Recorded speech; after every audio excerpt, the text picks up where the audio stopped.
Hello दोस्तों, कैसे हैं आप सभी। आप सभी का ही हार्दिक स्वागत और हार्दिक अभिनंदन करती हूँ मैं प्रीति मंडियाल। इंडिया के सबसे पहले पॉकेट फ्रेंडली चैनल और ऐप पॉकेट पढ़ाई पर, जहाँ पे हमारा नारा है hashtag truly democratising education in India. Bharat में सही मायनों में लोकतांत्रिक वाद हो पढ़ाई का, हर घर पढ़ाई पहुँचे, हर बच्चा पढ़े और आगे बढ़े। दोस्तों, आज हम आगे बढ़ेंगे and English literature NTA paper 2 के तहत जो हम अपने फर्स्ट 4 यूनिट कंबाइन लेवल पे ले रहे हैं, उसके तहत आज हम शुरू करेंगे चौसर एज। तो जो भी बच्चे डायरेक्ट इस लेसन पे आ रहे हैं, प्लीज़ ध्यान रखें, इससे पहले मैंने एक स्ट्रैटेजी वाला लेसन शेयर किया है जिसमें मैंने स्ट्रैटेजी शेयर की है, गाइडेंस शेयर किया है, पूरा आपको समझाया है कि इन 4 यूनिट्स के लिए आपने क्या करना है, कैसे करना है, उसे आप ज़रूर अच्छे से देख लें, ठीक है। क्योंकि दोस्तों, सिर्फ आगे बढ़ना ज़रूरी नहीं होता है। एक कहावत होती है, कभी भी आगे दौड़ पीछे चौड़ नहीं करनी चाहिए कि अगला अगला करते जाओ पिछला छोड़ते जाओ, उससे बेनिफिट नहीं होता है। और सेकंड, एक बहुत खास बात, इस कोर्स में आपको जितने भी लेक्चर दिख रहे हैं, जितने भी यूनिट दिख रहे हैं, आपने हर लेक्चर को सिस्टमेटिक करना है, ठीक है। पहला, दूसरा, तीसरा, क्योंकि ये सीढ़ी है पूरे नॉलेज की, जिसमें आप पहली सीढ़ी चढ़ोगे, फिर दूसरी, फिर तीसरी, एकदम 1 से 5वीं पे जंप मारोगे तो गिर जाओगे, ठीक है। यानी कि एकदम पहले से चौथे या 5वें लेसन को देखना शुरू कर दिया तो गिर जाओगे। तो प्रॉपर सिस्टमेटिक वे से आपने चलना है, प्रॉपर कॉपी बनाकर नोट्स बनाने हैं, ठीक है। मैं हमेशा कहती हूँ, बच्चे रहोगे तो बच्चे रहोगे, यानी कि अगर प्रॉपर कॉपी पेन लगाओगे, कलरफुल पेन का यूज़ करोगे, हाइलाइटर्स एंड ऑल, और बिल्कुल डिविनिटी की तरह पढ़ोगे, जो जो मैं गाइड कर रही हूँ उसको साथ साथ में फॉलो करोगे, तो ज़रूर आपको सफलता मिलेगी। और एक और ऑप्शन तो मैंने आपको दे ही दिया है, बुक्स भी प्रॉपर अवेलेबल हैं ऐप पे। तो जो भी मटेरियल आप पढ़ रहे हैं, इसे आपको लिखना भी नहीं पड़ेगा, डायरेक्ट उन बुक्स को ऑर्डर करिए और वहाँ से आपको सारा जो है अंडरलाइन करना है आपने साथ साथ में, या तो मैं आपको करवा ही दूँगी, ठीक है। तो आइए ज़्यादा देरी ना करते हुए अपनी चौसर एज को लेना शुरू करते हैं।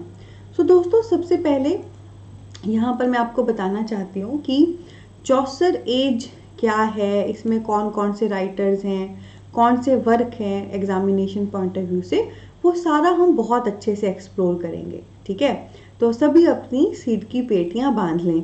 और आप देख सकते हो, आज मैंने ये शॉल साथ में लिया, ये मेरी शादी का शॉल है, मुझे बहुत पसंद है ये रेड कलर, और ना ठंडी है इधर, ठीक है, तो थोड़ा बचाव के लिए आज मैंने इसको लिया हुआ है। तो मैं बता देती हूँ साथ साथ में आपको, आप सब मेरे फैमिली की तरह हो तो यू शुड नो कि अच्छा ये क्यों है एंड ऑल। अभी इस समय अमृतसर में जब मैं इस वीडियो को शूट कर रही हूँ तो यहाँ पे ठंडी है। तो आइए करना शुरू करते हैं। दोस्तों, चौसर एज के बारे में सबसे पहला मैं आपको पॉइंट बताना चाहती हूँ कि ये एज कब से कब तक रही है। 1300 क्वेश्चन मार्क से 1400, यानी कि 1300 समथिंग से ये शुरू हुई है और 1400 तक जो है इसका समय है। तो सबसे पहले तो मैं आपको बता देती हूँ कि ये क्वेश्चन मार्क यहाँ पे क्यों अवेलेबल है। तो एक तो दोस्तों, ये जो चौसर एज है ना, ये चौसर के बॉर्न ईयर से इसकी बिगिन हम मानते हैं, और जब उसकी डेथ हुई थी उसके डेथ पे हम इस एज का क्लोजिंग मानते हैं। जो चौसर एज है, बेसिकली ये चौसर राइटर के नेम पे ये एज का नेम पड़ा है। तो चौसर जिस साल पैदा हुआ वहाँ से हम इस एज का बिगिन मानते हैं, और जिस साल उसकी डेथ हुई उसको हम इसका एंड मानते हैं। तो जो डेथ थी ना चौसर की, वो तो कंफर्म है, 1400 में हुई थी, वो कंफर्म है, पर उसका बॉर्न ईयर को लेकर डाउट है। कई कहते हैं 1336, कई कहते हैं 1338, कई कहते हैं 1340, तो एक डाउट है, तो क्वेश्चन मार्क मैंने लगाया है। पर फिर भी ऑन एन एवरेज जो है, जिस ईयर को हम मान लेते हैं कि अच्छा जी, कोई कुछ कहे कोई कुछ कहे, पर अच्छा ये जो ईयर है ये हम मानेंगे, तो वो यहाँ पे दोस्तों 1340 माना गया। एक मिनट में पैंट टैप को अरेंज कर लूँ, ठीक है। तो नो डाउट डाउट है, पर जो फाइनल हम इसमें ईयर मानते हैं वो हम 1340 मानते हैं, ठीक है। तो ऐसे तो डाउट है, एग्जैक्ट चौसर का हमें नहीं पता है, पर फिर भी ऑन एन एवरेज हम मान लेते हैं कि 1340 में वो पैदा हुआ था। क्योंकि देखो, ये ना बहुत पुराना समय है, आज 21st सेंचुरी चल रही है, ये बहुत पुराना समय है, ठीक है। उस समय पे अब नहीं पता, सारा डाटा नहीं हमारे पास है, तो ऑन एन एवरेज हम ऐसे इसको मानते हैं, ठीक है। तो सबसे पहली बात, सबसे पहली एज हम कर रहे हैं चौसर। दूसरा, इसका नाम चौसर एज क्यों पड़ा, चौसर राइटर पे पड़ा। तीसरा जो खास बात है, इस एज का समय क्या है, 1340 से 1400, वो हमने कैसे रखा है, चौसर के बॉर्न ईयर से लेकर चौसर के डेथ ईयर तक। ऐसे ही दोस्तों सीरीज में आगे भी हम बहुत सारी एजेस करेंगे, हर एज के पीछे कोई ना कोई कॉन्सेप्ट है कि वो नेम क्यों पड़ा, और उसके अलावा उसके जो ईयर्स हैं ये भी इम्पॉर्टेंट होते हैं कि कौन कब से कब तक है, तो आपने ध्यान देना है। आइए अब आगे बढ़ते हैं, और ध्यान रखें एक एक पॉइंट जो मैं आपको बता रही हूँ ये एक एक MCQ है, ठीक है, जो अकेला अकेला भी पेपर में पढ़ सकता है या कंबाइन लेवल पे भी। तो सभी ने अच्छे से सीट की पेटियां बांध के रखनी है, पढ़ना है और आगे पढ़ना है। उसके बाद दोस्तों नेक्स्ट अब मैं आपके सामने इस एज के जो साइलेंट फीचर है वो डिस्कस करूंगी। ये जो साइलेंट है ना, ये वो चुप्पी वाला साइलेंट नहीं है कि चुप रहो, ये वो वाला साइलेंट नहीं है, ये साइलेंट है इंपॉर्टेंट फीचर इस एज के हम डिस्कस करेंगे। तो आपके सामने आप देख सकते हो 5 पॉइंट्स मेंशन किए गए हैं। ये इस एज के overall social, political, economical main features हैं। एक आपके सामने है काइवलरी नंबर 1 पे, नंबर 2 पे we have decline of feudalism, number 3 पे we have social discontent, number 4 पे वी हैव ब्लैक डेथ जो 1348 में आई थी, and number 5 we have peasant revolt जो 1381 में आई है। तो ये ओवरऑल जो भी सामाजिक, राजनीतिक, इकोनॉमिक इंपॉर्टेंट पर्सपेक्टिव है इस एज के वो हैं। अब हम इनको बारी बारी से लेंगे और डिस्कस करेंगे। तो आइए करना शुरू करते हैं। सबसे पहले यहाँ पे मैं आपको कराऊंगी काइवलरी, ठीक है। काइवलरी क्या होता है, तो दोस्तों सैनिक सिस्टम, जैसे पुराने समय में ऐसा नहीं होता था जैसे आज प्रधानमंत्री या राष्ट्रपति होते हैं, पुराने समय में ऐसा नहीं होता था। पुराने समय में जो है बेसिकली राजा होते थे, सैनिक होते थे और प्रजा को संभाला जाता था। तो वो जो सैनिक वाला पूरा सिस्टम होता है ना, नाइट्स एंड ऑल, उस सिस्टम को हम काइवलरी कहते हैं, ठीक है। काइवलरी मीन्स एक ऐसा सिस्टम राजा प्रजा का जहाँ पे सैनिक समहाउ हर चीज को संभाल रहे हैं। और इवन चौसर एज के काफी सारे वर्क्स में आपको नाइटहुड, सैनिक, इन सब का जिक्र भी देखने को मिलेगा। उसके बाद सेकंड पॉइंट यहाँ पे है दोस्तों डिक्लाइन ऑफ फ्यूडलिज्म। डिक्लाइन होता है नीचे जाना, फ्यूडलिज्म हो गया फ्यूडलिज्म, कि इस समय पे जो फ्यूडलिज्म था वो डिक्लाइन हो गया, फ्यूडलिज्म हमारा लो चला गया, ठीक है। तो ठीक है जी, फ्यूडलिज्म लो चला गया, पर क्वेश्चन है कि फ्यूडलिज्म क्या होता है, ओके। तो आइए इस फ्यूडलिज्म को मैं आपको समझाती हूँ, ओके। तो क्या होता था पुराने जमाने में, एक तो है राजा और एक है प्रजा, ठीक है। राजा का काम क्या है कि प्रजा को संभाल के रखना, उसकी पूरी रखवाली करना, ठीक है। पर फ्यूडलिज्म सिस्टम में क्या होता है, राजा डायरेक्ट रखवाली नहीं करता प्रजा की, ठीक है, बल्कि वो कुछ लोगों को हायर कर लेता है कि तुम प्रजा की रखवाली करो, ओके, मैं बिल्कुल फ्री हूँ, और तुम प्रजा से इतना वसूली कर लेना, इतना हिस्सा तुम रख लेना, इतना मुझे दे देना, यानी कि आराम से बैठ के खाने वाला सिस्टम, ठीक है। एक आपका राजा है, एक प्रजा है। बनता तो क्या है कि राजा डायरेक्ट टेक केयर करे प्रजा की, उसकी रखवाली करे, पर राजा ने एक और पर्सन को हायर किया है, ठीक है, जिसके थ्रू वो प्रजा की रखवाली करा रहा है, और बदले में कह रहा है प्रजा से कुछ ले लो, मतलब वसूली कर लो, और उसका कुछ हिस्सा तुम रख लो, कुछ मुझे दे लो, यानी कि बस आराम से बैठ के राजा ने खाना है। इसे कहते हैं फ्यूडलिज्म सिस्टम। पर ये अच्छा सिस्टम नहीं था, क्योंकि राजा तो आराम से बैठ के खा रहा था, ठीक है, और प्रजा से ये लोग बहुत ज़्यादा वसूली कर लेते थे। मान लो अगर तब कृषि प्रधान बेसिकली ज़्यादा था, एग्रीकल्चर बेस्ड तब ज़्यादा था, तो मान लो अगर 100 किलो उत्पादन हुआ है, तो वो क्या करते थे, वो सिर्फ 5 किलो किसान के पास रखते थे कि तू 5 किलो ले ले, जो तूने अपनी कृषि उगाई है, 95 किलो मुझे दे दे, और 95 किलो में से वो 10 किलो राजा को दे देते थे और 85 किलो वो खुद रख लेते थे। यानी कि बहुत थोड़ा सा हिस्सा, किसानों की जो इतनी सारी मेहनत है उसका बिल्कुल थोड़ा सा हिस्सा वो किसानों को देते थे बस, और बाकी सारा वसूल लेते थे, अपने पास मैक्सिमम रखते थे और कुछ राजा को दे देते थे। ठीक है, ये है फ्यूडलिज्म सिस्टम। तो शुरू में तो लोगों ने कुछ नहीं कहा, शुरू में लोगों को लगा कि चलो क्या कर सकते हैं, इट्स फाइन, हम कुछ कर तो नहीं सकते। पर धीरे धीरे ना लोग अवेयर होने शुरू हुए कि यार ये कैसी रखवाली हुई, ये क्या सिस्टम हुआ, ये तो शोषण है।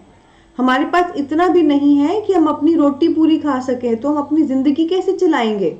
ठीक है, तो इसका काफी विद्रोह होना शुरू हुआ था और काफी प्रोटेस्ट हुआ, काफी विद्रोह हुआ इस सिस्टम का, और धीरे धीरे फिर ये सिस्टम खत्म होना शुरू हो गया। तो लोगों ने इसको बहिष्कार करना शुरू कर दिया था। लोगों ने कहा अगर तू राजा है तो डायरेक्ट हमें संभाल, किसी और के थ्रू संभाल के हमारा शोषण ना कर, हमारा नाश ना पिट।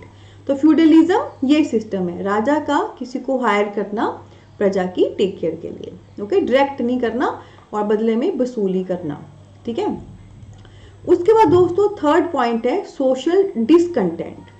सोशल हो गया सामाजिक, डिसकंटेंट हो गया एक मतलब एक स्टेबिलिटी नहीं है, काफी हलचल सी है, वो तो देखो था ही। और उसका मेन रीजन है फ्यूडलिज्म ही था। इतनी ज्यादा जो प्रजा है, इतनी ज्यादा जो आम जनता है, वो इस सिस्टम से बहुत हताश थी। और भी बहुत सारी चीजें थी दोस्तों। रिलीजियस यानी कि धार्मिक लेवल पे बड़ा उल्लू बनाते थे जैसे मैं किसी धर्म को लेकर नहीं कहना चाहती, पर जैसे हमको नॉर्मल कहते हैं ना कि गंगा में जाओ तो पाप धुल जाते हैं, पर देखो ऐसा थोड़ी ना होता है। तुम गलती कर लो फिर तुम गंगा में जाके पाप धो लो, पाप करो मत। ठीक है, तो इस समय पे क्या था कि अच्छा जी तुमने कोई पाप किया है, एक पाप किया है तो एक पैसा दे दो, दो पाप किए हैं 2 दे दो, 3 किए हैं 3 दे दो, अच्छा तुमने 10 पाप किए हैं शॉर्ट में 5 पैसे दे दो, हिसाब किताब पूरा। ये चर्च में तब सिस्टम था, लोगों को बहुत उल्लू बनाया जाता था। मरने के बाद तुम स्वर्ग में जाओगे, तुम्हारे पाप का तुम्हें कोई ये नहीं होगा, ये कर दो। तो ऐसे ऐसे बड़ी सारी चीजें थी। ठीक है, फ्यूडलिज्म राजनीतिक लेवल पे सिस्टम सही नहीं था, रिलीजियस लेवल पे लोगों को लूटा जाता था, तो ये बहुत सारी चीजें सही नहीं थी। सोशल लेवल पे एक इक्वालिटी नहीं थी, बहुत गलत हो रहा था लोगों के साथ। तो एक सामाजिक लेवल पे सिस्टम सही नहीं था, एक बड़ा दुख था लोगों के बीच में। उसके बाद है दोस्तों ब्लैक डेथ। ब्लैक डेथ हम जो है प्लेग को भी कहते हैं, जो प्लेग की बीमारी आई थी, ये बेसिकली दोस्तों 1348 में आई थी। जैसे देखो भी कोरोना आया, जो हाल ही में पीछे कोरोना आया था, ये एक महामारी थी ना, कितने लोग इससे मर गए। वैसे ही ब्लैक डेथ बेसिकली प्लेग को कहा जाता है, ये भी एक महामारी की तरह आया था और बहुत सारे असंख्य लोग मर गए थे, मतलब जलाने के लिए जगह नहीं थी, ये हाल था। और आपको पता है ऐसा कहते हैं इस बीमारी के समय जब एक इंसान अपने किसी रिलेटिव को जलाने जाता था जो मर गया है, जब वो घर वापस आता था तो उसके 2 रिलेटिव और मरे हुए पड़े होते थे, मतलब इतनी बुरी हालत थी। और दोस्तों इससे इंग्लैंड की ना 1/3 जनसंख्या खत्म हो गई। मतलब अगर 100 लाख लोग थे तो 40 लाख के आसपास लोग इससे मर गए, इतना खतरनाक ये बीमारी थी। ठीक है, सो ब्लैक डेथ यानी कि प्लेग एक महामारी थी, इससे बहुत सारे पूरे विश्व में फैली थी, यूरोप जैसी कंट्री में बेइंतहा फैली थी। यूरोप में ही इंग्लैंड आता है और वहां की 1/3 जनसंख्या, अगर 100 लाख है तो 33 लाख लोग, 33-40 लाख लोग इससे मर गए थे, खत्म हो गए थे, है ना। और इससे भी काफी एक अनबैलेंस सोसाइटी में आया था दोस्तों, क्योंकि जो अमीर था वो फिर भी समहाउ बच गया, जो भी है कर कुर के, पर जो गरीब था वो उससे नहीं बच पाया, उसके पास इतने पैसे नहीं थे, साधन नहीं थी, और ये छूत की बीमारी थी ये, मतलब संक्रामक वाली, तो गरीबों में बड़ी जल्दी फैल गई और मेजर इससे लेबर क्लास मर गई थी, मेजर। ठीक है, उसके बाद दोस्तों 5th नंबर पे हमारे सामने यहाँ पे है पीजेंट रिवोल्ट। पीजेंट रिवोल्ट ना 1381 में आया था। जो ब्लैक डेथ हुई है और उसकी वजह से जो पूरा समाज का सिस्टम क्रिएट हुआ है, उसी वजह से दोस्तों ये पीजेंट रिवोल्ट आया था। ठीक है, अब इसको समझते हैं पीजेंट रिवोल्ट क्या है, ये क्यों आया। ब्लैक डेथ से मैंने आपको कहा ना 1/3 जनसंख्या मर गई इंग्लैंड की, और बेसिकली जो लोग मरे वो कौन से थे, वो लोग थे हमारे लेबरर लोग, जो काम करते थे, लेबरर लोग, जिनका ऐसे भी अमीर लोग शोषण करते थे, उनको पूरे पैसे नहीं देते थे। तो बहुत सारे लेबर लोग मर गए, मुट्ठी भर लेबर लोग बचे काम करने वाले। अब वो जो मुट्ठी भर लेबर लोग बचे थे काम करने वाले, उनको पता था कि हमारे बिना इन अमीरों का काम तो चलेगा नहीं, हम काम नहीं करेंगे तो इनका तो चलेगा नहीं। तो इन्होंने रेट बहुत ज़्यादा बढ़ा दिए। इन्होंने मतलब जहाँ पे ये 100 रुपये किसी चीज़ के लेते थे, इन्होंने 10,000 मांगने शुरू कर दिए। तो उस वजह से भी बहुत विद्रोह आया था। ब्लैक डेथ में गरीब मर गया क्योंकि गरीब था, उसके पास साधन नहीं थे।